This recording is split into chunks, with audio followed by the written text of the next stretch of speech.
Вітаю вас, шановні друзі, мене звати Олександр Лащенко і програма «Ваша свобода». До весни морської блокади окупованого Криму не буде, заявив лідер Меджлісу кримських татар Рефат Чубаров. За його словами, юристи аналізують наразі норми морського права для можливості морської блокади. Раніше координатор акції з блокади окупованого півострова Ленур Іслямов прогнозував початок морської блокади Криму на початку наступного року. Тривалий час діє продуктова блокада анексованого півострова, потім частково енергетичний. Зараз в ефірі Радіо Свобода ми спробуємо з нашими гостями поговорити на таку тему. Чи допомагає взагалі блокада повертати Крим Україні? Будемо це робити з оглядачем проєкту Радіо Свобода Крим Реалі Павлом Казаріном. Вітаю, пане Казарін. І заступником гендиректора кримського татарського телеканалу АТР Айдером Муждабаєм. Вітаю, пане Муждабаєм. Вітаю. Ну, як ми докладніше почнемо нашу розмову, надам слово моїй колезі Тетяні Якубович. Вона нагадає хроніку блокади окупованого Криму.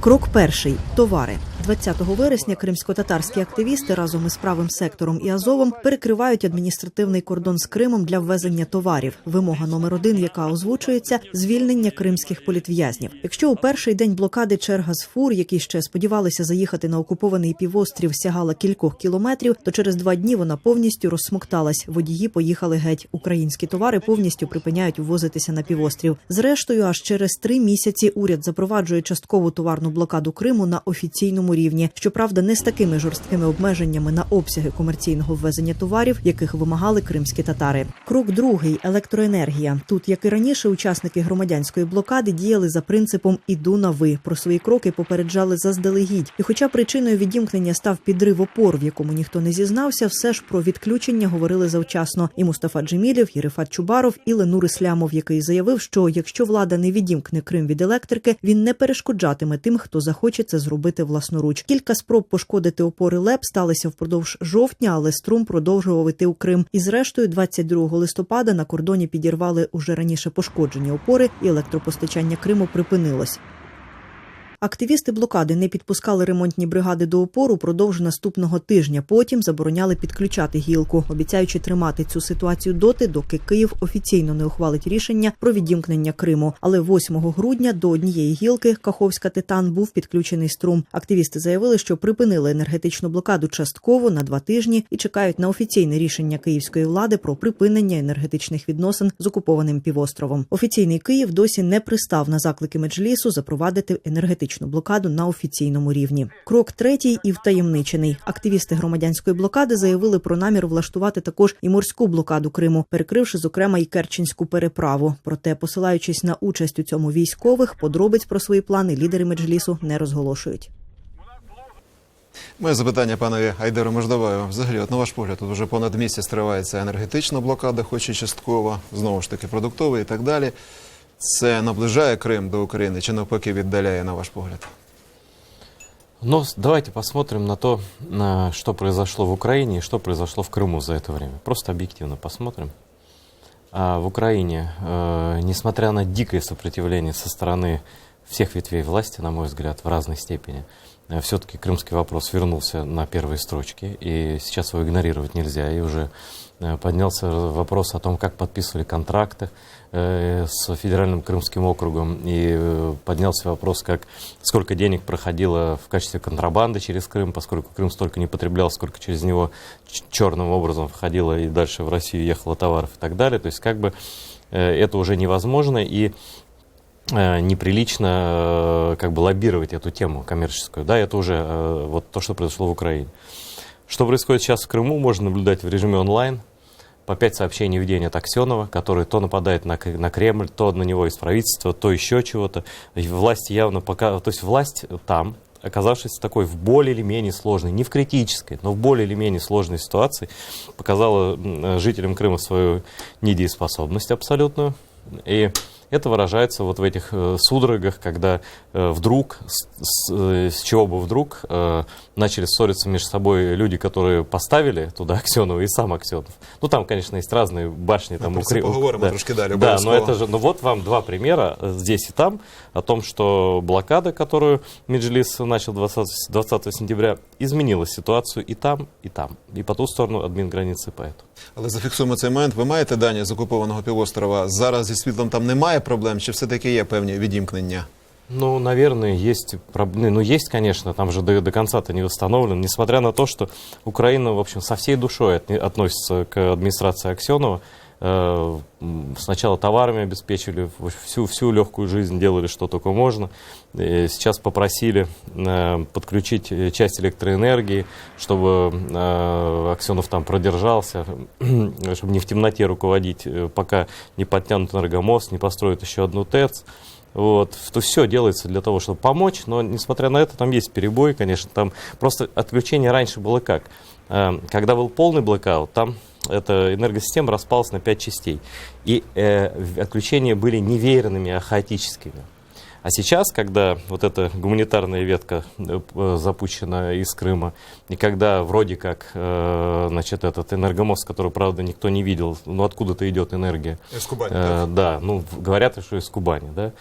Дополнительно еще столько же примерно, да, плюс внутренняя генерация, которая и так составляла там около трети, даже больше трети. И на самом деле, если бы не тратили на армию, там вообще перебоев-то таких не было бы сильных, как они были. Вот, несмотря на все это, там верны сейчас отключения, но просто они стали более как бы по графіку, да? Пане Казарін, коли тільки починалася ця енергетична блокада, ви, зокрема, на сайті і Крим Реалії, і Радіо Свобода теж вашу статтю надрукували. Процитую вас дослівно, як ви відреагували.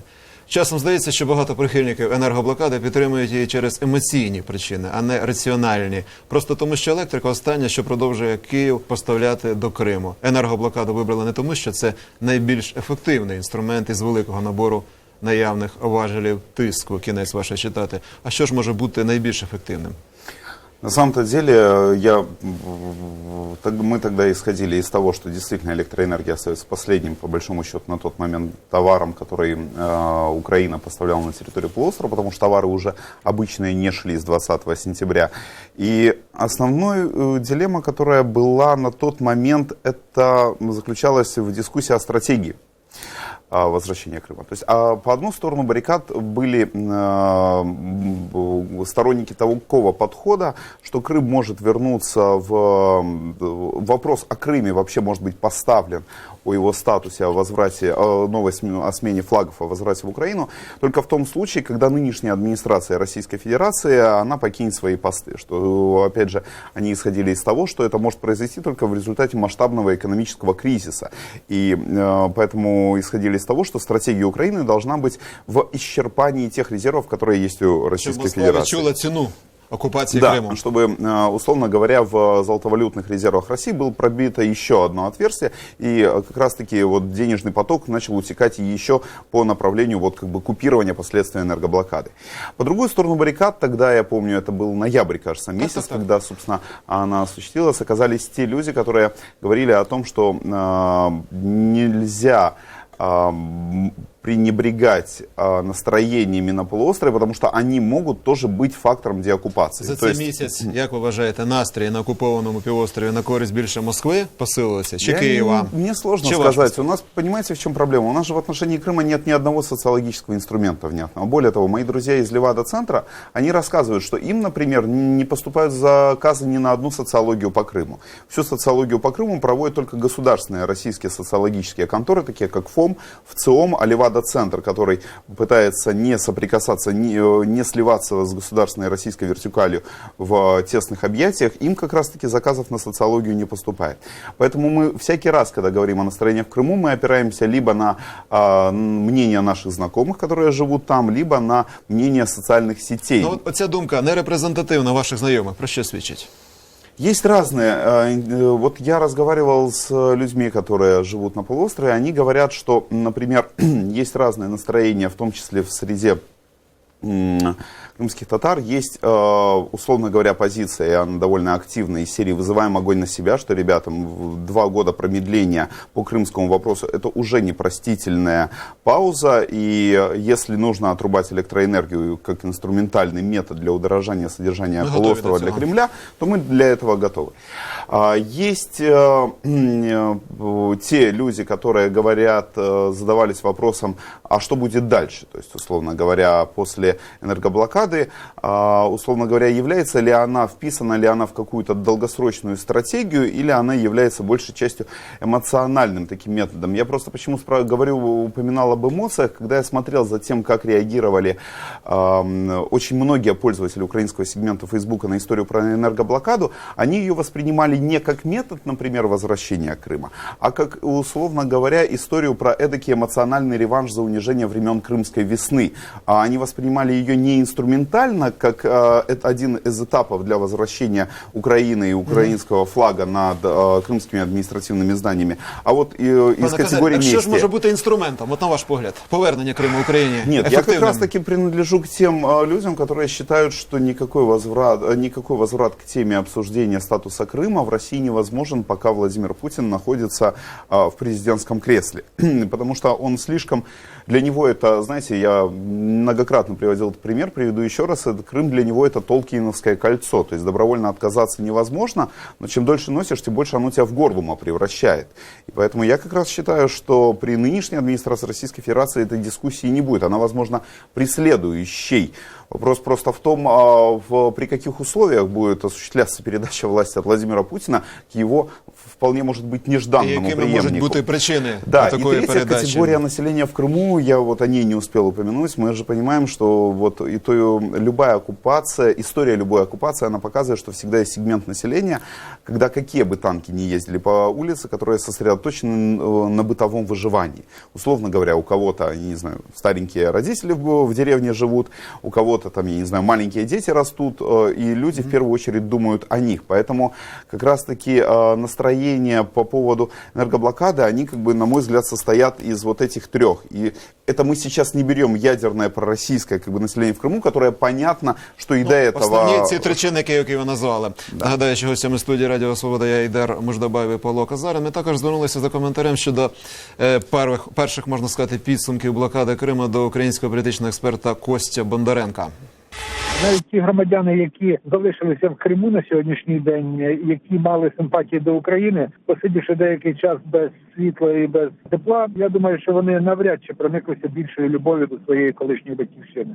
Це таки підштовхнуло Росію до більш швидкого, прискореного впровадження в дію, пуску в дію енергомоста через Керченську протоку. Якщо раніше планувалося, що він десь через рік має запрацювати, то відповідно зараз він починає працювати в прискореному режимі.